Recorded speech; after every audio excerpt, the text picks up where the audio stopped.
is the foundation of the extensive relationship among diverse actual entities. But this scheme of external extensive relationships links itself with the schemes of internal division which are internal to the several actual entities. There is, in this way, one basic scheme of extensive connection which expresses on one uniform plan Ti the general conditions to which the bonds, uniting the atomic actualities into a nexus, conform, and E the general conditions to which the bonds, uniting the infinite num 439 pair of coordinate subdivisions of the satisfaction of any actual entity, conform. As an example of E, suppose that P is a coordinate division of an actual occasion A. Then P can be conceived as an actual occasion with its own actual world forming its initial datum in its first phase of genetic origination. In fact, P is the hypothetical satisfaction of a hypothetical process of concrescence with this standpoint.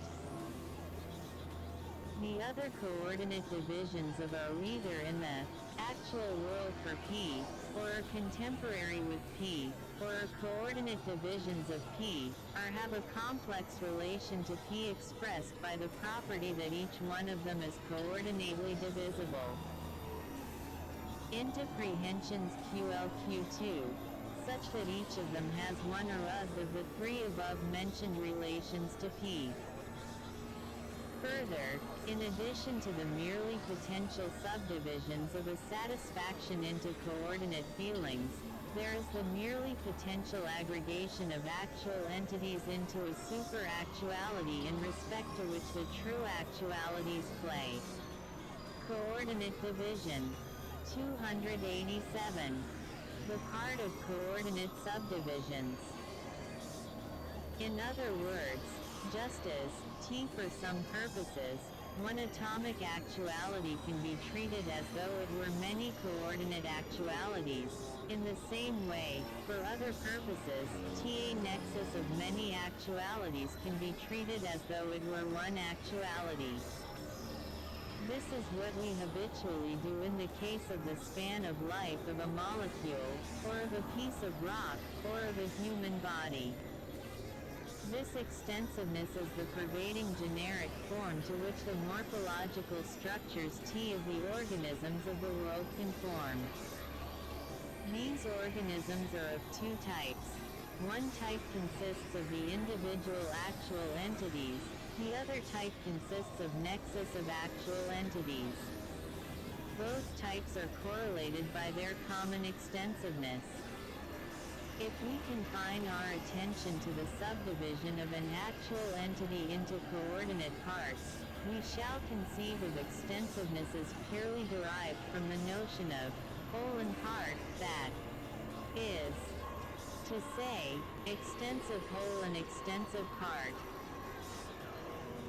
This was the view taken by me in MYT2 earlier investigations of the 440 subject point 1. This defect of starting point revenged itself in the fact that the method of extensive abstraction, developed in those works, was unable to define a pointer nascent without the intervention of the theory of duration. Thus what should have been a property of durations became the definition of a point. By this mode of approach the extensive relations of actual entities mutually external to each other were pushed into the background, though they are equally fundamental.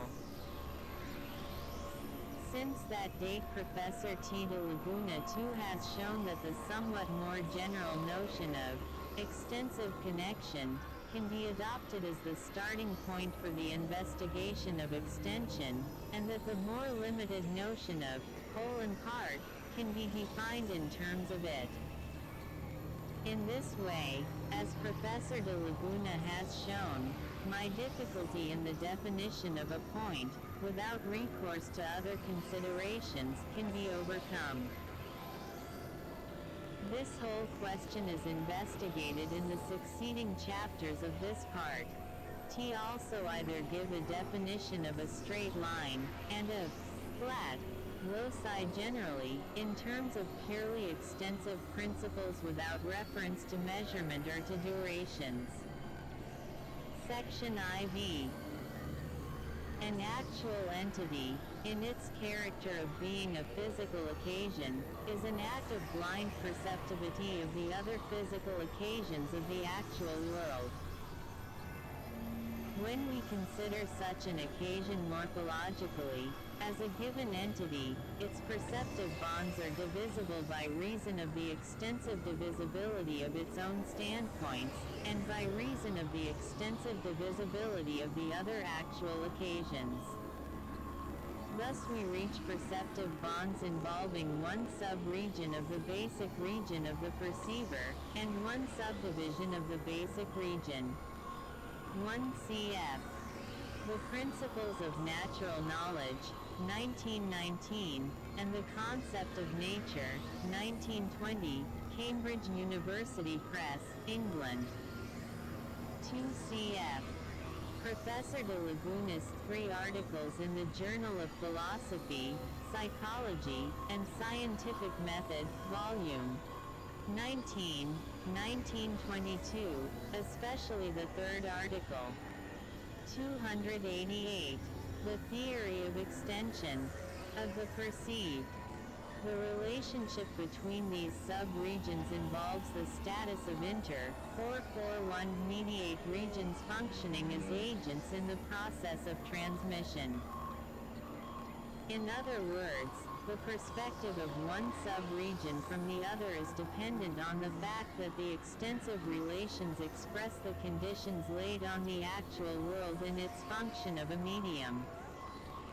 These extensive relations do not make determinate what is transmitted, but they do determine conditions to which all transmission must conform. They represent the systematic scheme which is involved in the real potentiality from which every actual occasion arises.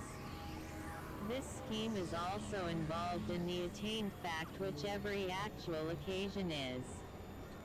The extensive scheme is nothing else than the generic morphology of the internal relations which bind the actual occasions into a nexus, and which bind the prehensions of any one actual occasion into a unity, coordinately divisible. For Descartes, the primary attribute of physical bodies is extension. For the philosophy of organism, the primary relationship of physical occasions is extensive connection. This ultimate relationship is sui generis, and cannot be defined or explained. But its formal properties can be stated. Also, in view of these formal properties, there are definable derivative notions which are of importance in expressing the morphological structure. Some general character of coordinate divisibility is probably an ultimate metaphysical character, persistent in every cosmic epoch of physical occasions. Thus some of the simpler characteristics of extensive connection, as here stated, are probably such ultimate metaphysical necessities.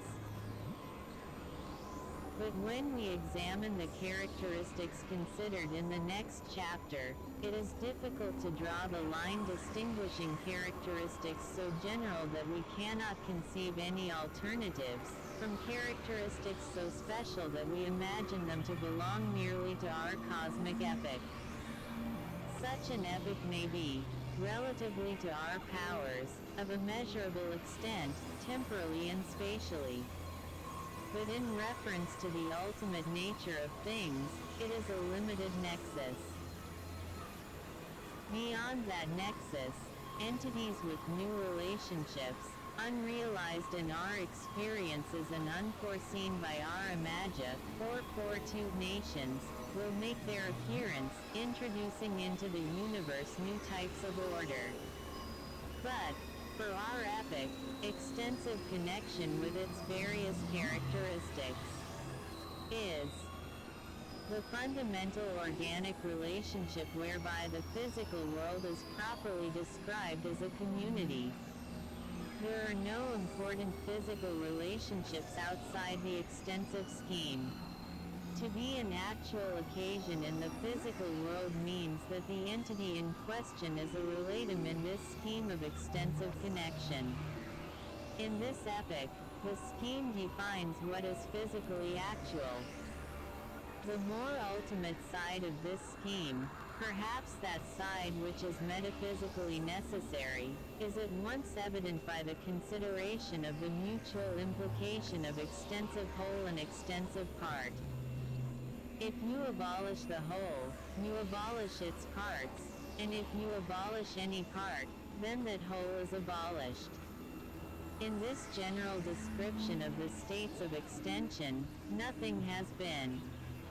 Coordinate division. 289. Said about physical time or physical space, or of the more general notion of creative advance. These are notions which presuppose the more general relationship of extension. They express additional facts about the actual occasions. The extensiveness of space is really the spatialization of extension, and the extensiveness of time is really the temporalization of extension. Physical time expresses the reflection of genetic divisibility into coordinate divisibility. So far as mere extensiveness is concerned, space might as well have 333 dimensions, instead of the modest 3 dimensions of our present epoch. The 3 dimensions of space form an additional fact about the physical occasions. Indeed, the sheer dimensionality of space, apart from the precise number of dimensions, is such an additional fact, not involved in the mere notion of extension. Also, the seriality of time, unique or multiple, cannot be derived from the sole notion of extension. 443. The notion of nature as an organic extensive community omits the equally essential point of view that nature is never complete. It is always passing beyond itself. This is the creative advance of nature. Here we come to the problem of time. The immediately relevant point to notice is that time and space are characteristics of nature which presuppose the scheme of extension. But extension does not in itself determine the special facts which are true respecting physical time and physical space. Section B. The consideration of coordination and genesis raises a question wider than any yet discussed in this chapter.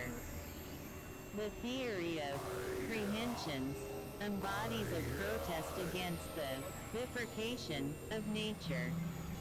It embodies even more than that. Its protest is against the bifurcation of actualities.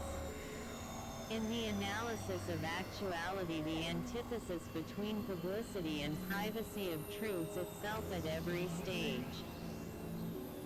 There are elements only to be understood by reference to what is beyond the fact in question, and there are elements expressive of the immediate, private, personal, individuality of the fact in question. The former elements express the publicity of the world, the latter elements express the privacy of the individual one. An actual entity considered in reference to the publicity of things is a superject, namely, it arises from the publicity which it finds, and it adds itself to the publicity which it transmits. It is a moment of passage from decided public facts to a novel public fact. Public facts are, in their nature, coordinateo. An actual entity considered in reference to the privacy of things is a subject, namely, it is a moment of the genesis of self-enjoyment. It consists of a purposed self-creation out of materials which are at hand in virtue of their publicity. 290. The theory of extension. Eternal objects have the same Boole reference. An eternal object considered in reference to the publicity 444J of things is a universal, namely, in its own nature it refers to the general public facts of the world without any disclosure of the empirical details of its own implication in them. Its own nature as an entity requires ingression positive or negative in every detailed actuality, but its nature does not disclose the private details of any actuality. An eternal object consecrate in reference to the privacy of things is a quality, or characteristic, namely, in its own nature, as exemplified in any actuality, it constitutes an element in the private definiteness of that actuality. It refers itself publicly, but it is enjoyed privately. The theory of prehensions is founded upon the doctrine that there are no concrete facts which are merely public, or merely private. The distinction between publicity and privacy is a distinction of reason, and is not a distinction between mutually exclusive concrete facts. The sole concrete facts, in terms of which actualities can be analyzed, are prehensions, and every prehension has its public side and its private side. Its public side is constituted by the complex datum prehended, and its private side is constituted by the subjective form through which a private quality is imposed on the public datum.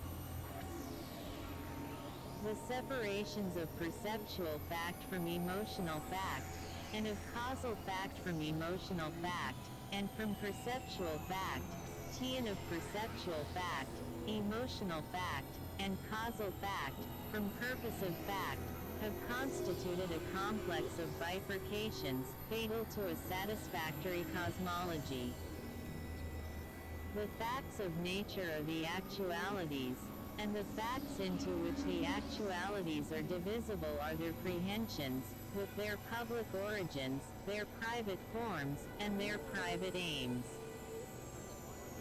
But the actualities are moments of passage into a novel stage of publicity, and the coordination of prehensions expresses the publicity of the world, so far as it can be considered an abstraction from private genesis. Prehensions have public careers, but they are born privately. 445. Section B. The antithesis between publicity and privacy is reflected in the classification of eternal objects according to their primary modes of ingression into actual entities. An eternal object can only function in the concrescence of an actual entity in one of three ways. It can be an element in the definiteness of some objectified nexus, or of some single actual entity, which is the datum of a feeling. It can be an element in the definiteness of the subjective form of some feeling, or JT can be an element in the datum of a conceptual, or propositional, feeling. All other modes of ingression arise from integrations which presuppose these modes. Now the third mode is merely the conceptual valuation of the potential ingression in one of the other two modes. It is a real ingression into actu. Coordinate division. 291ality, but it is a restricted ingression with mere potentiality withholding the immediate realization of its function of conferring definiteness. The two former modes of ingression thus constitute the ways in which the functioning of an eternal object is unrestrictedly realized. But we now ask whether either mode is indifferently open to each eternal object. The answer is the classification of eternal objects into two species, the objective species, and the T-subjective species. An eternal object of the objective species can only obtain ingression in the first mode, and never in the second mode. It is always, in its until the restricted realization, an element in the definiteness of an actual entity, or a nexus, which is the datum of a feeling belonging to the subject in question. Thus a member of this species can only function relationally. By a necessity of its nature it is introducing one actual entity, or nexus, into the real internal constitution of another actual entity. Its sole avocation is to be an agent in objectification. It can never be an element in 446, the definiteness of a subjective form. The solidarity of the world rests upon the incurable objectivity of this species of eternal objects. A member of this species inevitably introduces into the immediate subject other actualities. The definiteness with which it invests the external world may, or may not, conform to the real internal constitutions of the actualities objectified. But conformably, or non-conformably, such is the character of that nexus for that actual entity. This is a real physical fact, with its physical consequences. Eternal objects of the objective species are the mathematical Platonic forms. They concern the world as a medium. But the description of sensa given above, Part 2, ch. IV. T sect 3 will include some members of the subjective species. A member of the subjective species is, in its primary character, an element in the definiteness of the subjective form of a feeling. It is a determinate way in which a feeling can feel. It is an emotion, or an intensity, or an aversion, or an aversion, or a pleasure, or a pain. It defines the subjective form of feeling of one actual entity. Al may be that component of A's constitution through which A is objectified for B. Thus when B feels AI, it feels Ta with that feeling. In this way, the eternal object which Kant attributes to the definiteness of A's feeling becomes an eternal object contributing to the definiteness of A as an objective datum in B's prehension of A. The eternal object can then function both subjectively and relatively. It can be a private element in a subjective form, and also an agent in the objectification. In this latter character it may come under the operation of the category of transmutation and become a characteristic of a nexus as objectified for a percipient. In the first stage of B's physical feeling, the subjective form of B's feeling is conformed to the subjective form of A's feeling.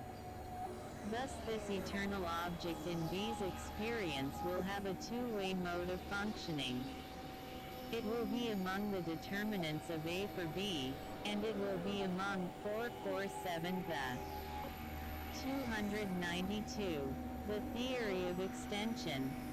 Determinants of B's way of sympathy with A. The intensity of physical energy belongs to the subjective species of eternal objects, but the peculiar form of the flux of energy belongs to the objective species. For example, redness may first be the definiteness of an emotion which is a subjective form in the experience of A. It then becomes an agent whereby A is objectified for B, so that A is objectified in respect to its prehension with this emotion. But it may be only one occasion of a nexus, such that each of its members is objectified for B by a prehension with an analogous subjective form. Then by the operation of the category of transmutation, the nexus as objectified for B is illustrated by the characteristic, redness. The nexus will also be illustrated by its mathematical Forms which are eternal objects of the objective species. Section 7. The feelings are, more accurately, the quasi-feelings introduced by the coordinate division of actual entities eliminate the proper status of the subjects entertaining the feelings. For the subjective forms of feelings are only explicable by the categorical demands arising from the unity of the subject. Thus the coordinate division of an actual entity produces feelings whose subjective forms are partially eliminated and partially inexplicable. But this mode of division preserves undistorted the elements of definiteness introduced by eternal objects of the objective species.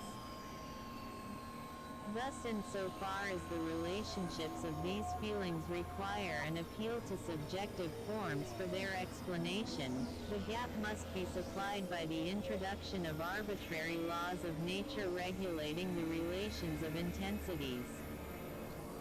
Alternatively, the subjective forms become arbitrary epiphenomenal facts, inoperative in physical nature, though claiming operative importance. The order of nature, prevalent in the cosmic epoch in question, exhibits itself as a morphological scheme in 448 folding eternal objects of the objective species. The most fundamental elements in this scheme are those eternal objects in terms of which the general principles of coordinate division itself are expressed. These eternal objects express the theory of extension in its most general aspect. In this theory the notion of the atomicity of actual entities, each with its concrescent privacy, has been entirely eliminated. We are left with the theory of extensive connection, of whole and part, of points, lines, and surfaces, and of straightness and flatness. The substance of this chapter can be recapitulated in a summary. Genetic division is concerned with an actual occasion in its character of a concrescent immediacy. Coordinate division is concerned with an actual occasion in its character of a concrete object. Thus for genetic division the primary fact about an occasion is its initial, dative, phase. For coordinate division the primary fact is the final, satisfaction. But with the attainment of the satisfaction, the immediacy of final causation is lost, and the occasion passes into its objective immortality, in virtue of which coordinate division 293c and causation is constituted. Thus in coordinate division we are analyzing the complexity of the occasion in its function of an efficient cause. It is in this connection that the morphological scheme of extensiveness attains its importance. In this way we obtain an analysis of the dative phase in terms of the satisfactions of the past world. These satisfactions are systematically disposed in their relative status, according as one is, or is not, in the actual world of another. Also they are divisible into prehensions which can be treated as quasi-actualities with the same morphological system of relative status. This morphological system gains special order from the defining characteristic of the present cosmic epoch. The extensive continuum is this specialized ordering of the concrete occasions and of the prehensions into which they are divisible. Chapter 2 Extensive Connection. Section I. 449. In this chapter we enumerate the chief characteristics of the physical relationship termed extensive connection. We also enumerate the derivative notions which are of importance in our physical experience. This importance has its origin in the characteristics enumerated. The definitions of the derivative notions, as mere definitions, are equally applicable to any scheme of relationship whatever its characteristics. But they are only of importance when the relationship in question has the characteristics here enumerated. For